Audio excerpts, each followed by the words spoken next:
kuha ng seats na kasama sa kanilang plataforma. They're hedging their bets. They are majority members in name only. Kasi nga, binoto nila si Cheese. But that doesn't really mean na lahat ng gustong gawin ng majority, gagawin nila. You can vote for the majority leader or for the president or senate president without leaving the opposition and independence base sa iyong values at again, yung inyong mga uh, tinakbong plataforma. Ang problema kasi sa Pilipinas, halos walang halaga ang partisan membership ng isang miyembro ng Senado. 8 ang partido sa Senado.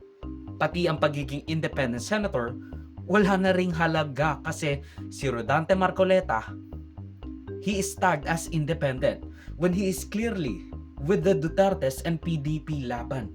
Kaya nga siya in-endorse ni Duterte at ng PDP laban. Walang clear na linya ang mga senador and even the House of Representatives.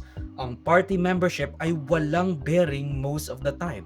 Kasi ang nakalagay sa kanilang mga constitution at bylaws, for the good of Filipino people, very vague and very overarching without, clear ideological differences like liberalism or conservatism or fiscal conservatism, freaking environmentalism, everything. Mahina ang party list at party representation at alliances. Kasi nga again, palipat-lipat tayo ng partido. Ayan ang ginagawa ng sangkatauhan at ng ating mga leader.